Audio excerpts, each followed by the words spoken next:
So the first thing you need to do when you're deciding which teachers you should ask for recommendations is check with your prospective colleges and see if there are any requirements, recommendations, or limitations on the types of teachers that you can have write your letters. A fairly common limitation is colleges will only accept core curriculum teachers. So if you have, for example, fantastic working relationships with your business teacher or a foreign language teacher, unfortunately, these teachers couldn't write recommendations for all of your colleges.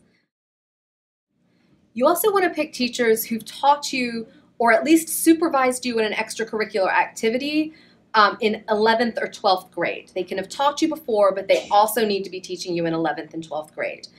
The point here is colleges want to see what you're like as a student now, not what you were as a freshman. So your freshman English teacher might have been your favorite teacher in high school, but they probably can't talk much about kind of what you look like in a classroom now or your development as a student.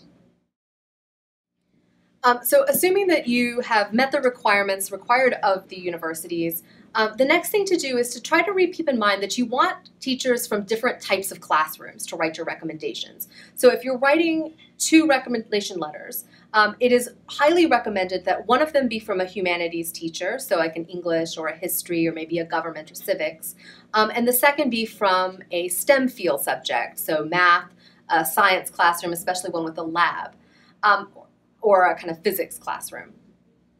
The main point here is colleges want to see how you perform in different types of settings, and the different classrooms are very different. So your humanities classrooms often feature things like discussion, writing, critical reading. They want to see you do these things, and your recommendation writer should be able to talk about those things.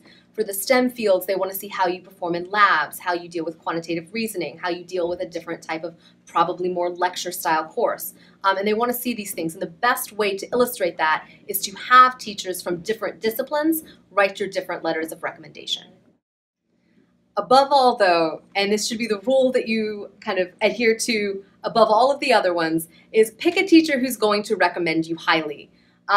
Which teachers do you have strong working relationships with? Which ones have kind of complimented you about your performance or your growth or your improvement? They will be the ones that kind of give you those glowing reviews. The other thing to kind of keep in mind, though, if you're concerned about this, teachers will not agree to write recommendations if they don't sincerely want to recommend you. So if a teacher agrees, they're going to be on board and they will write you a good recommendation.